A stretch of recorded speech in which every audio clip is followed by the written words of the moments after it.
Humanity wears the marks of trauma. A fragment of the book Forbidden Knowledge. Have you ever noticed how people tend to go for various types of simplified stories, where a superior being makes promises of common justice and happiness across the world, praising and bestowing the underappreciated ones, oppressed ones, and punishing the evil for the harm they done? When people talk about the past, they have a common tendency to embellish the story. They present it in a way that proves they were right, to show the victory of their ancestors, or in case of failure lose with intact honor. Hardly anyone likes to admit someone defeated us, we failed and came out as weak. Earth and our solar system history are full of past cataclysms and disasters, either natural ones and the ones purposefully caused by technologically advanced civilizations. As a result, human race has lost plenty of civilization's achievements, and survivors had to rebuild the culture nearly starting from square one. Yet this is something we will never hear from serious TV programs who'd enjoy listening about a huge failure, after which people still struggle to put themselves together. Of course, we omit such subjects. In case of admitting that our civilization was nearly destroyed by some cataclysm, then a question follows: who to blame? Who did that? Maybe, if it wasn't a natural disaster, how could we avoid it? And maybe the culprits and their heirs are still around.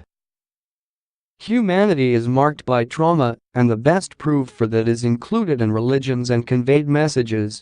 We can see exactly the same human creation motive everywhere. The creation performed by some kind of outside force, being or beings.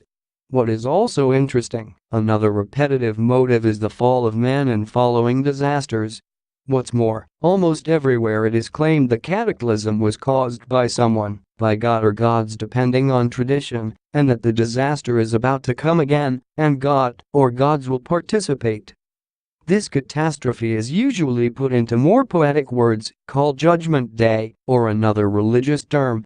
It is predicted on the fundament of a prophetic message of upcoming calamity. Predicted on a basis of past experiences. This is how human psyche works. In the face of traumatic experience, on one hand it tries to erase it from the memory, create a more convenient version of a memory, a one easier to accept. On the other hand, it still subconsciously describes the event, just with use of numerous various forms of expression, for example, those included in religious mythology. Human race experienced a disaster, something what nowadays no one wants to mention. Our collective mind is afraid, and collective consciousness tries to escape from this traumatic experience. People love to believe in their great importance.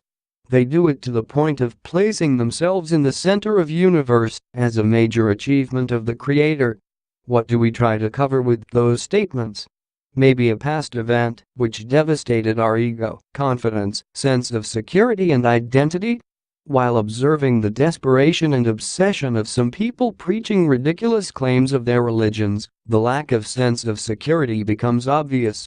Desperate attempts to convince everyone around what in reality is an attempt to convince themselves about the justice, desired order, while in the back of their heads they know, or maybe remember, because of collective species memory, the reality is exact opposite, and no one really cares. The story of Big Flood is present in numerous myths of various cultures across Earth. It's described as a punishment for immoral actions. What if people were destroyed because of different reasons? Perhaps few survivors and their descendants attempted to rationalize that gigantic traumatic experience, which left some survivors, as we can find the descriptions in mythology. Maybe they were just trying to make some sense out of it. People were evil, and now, if we are going to be good, nothing bad will ever happen again. The Judgment Day is just another disguise for the very same idea, this time predicted for future. Now again, people have this profound awareness of inevitability of coming cyclic disaster. They decided to attach a deeper meaning to it. The good will be rewarded, and bad ones condemned and eventually destroyed. Religions seem to prefer the addition of such pleasant and convenient explanations to this subconscious layer of information regarding certain repetitive historical events. It's similar to a Stockholm syndrome, where a victim starts to justify and even sympathize with executioner. Devout people justify the gods who did, according to the religions, extremely horrible things to them. Even more, some religions go a step further. They're waiting, full of hope, for another disaster in the name of alleged justice sent directly from God. That is a way we lie to ourselves, making up stories about desired justice against the forces people clearly couldn't handle in the past. That's what religions are, just stories easy to digest as they rationalize the feeling of harm and powerlessness. Although, the real solution and help lie in ultimately different place. Not in a creation of easy stories. It lies in open-minded acknowledging of the facts regarding the existence and the past. To be better prepared for coming future, we need to really learn from the past. Unfortunately, the usual scourge of people come to the equation gods. As far as the eye can see, the premises of each culture mention far stronger and technologically advanced creators who simply decide on our destiny. Yes. It's not a man who makes decisions, the decisions are made for him. That is another issue we, as humans, don't want to acknowledge and accept. Religions frequently rationalize it by giving explanation of God's being always right and knowing best what's good for us. But where is our freedom in all of this? Don't we have a right to live in our own way? Religion's answer is no if gods have certain expectations towards us. So maybe we're some sort of slaves? God's slaves? Seems so. How do you feel about it? Can you accept it and try, against all odds, to do everything to help people? If so, it shows your profound maturity. There's also a broader context to this story, which I will describe in further part of the book. Humanity is characterized by immense strength, resistance and resourcefulness. Despite of many catastrophes and events that happen every time we rise from the ashes and persistently push forward. No information regarding the past disasters should undermine our confidence. It should be a lesson and increase our awareness in order to be better prepared for the future.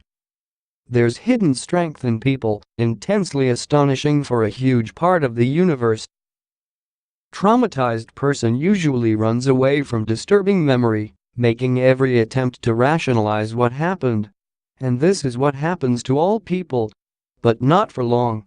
The sooner we see and accept the truth, the quicker we're going to be able to cope with the issue and stand confidently on our own feet to build better future. It was a fragment of the book Forbidden Knowledge entitled Humanity Wears the Marks of Trauma. Link to the full book in the description below.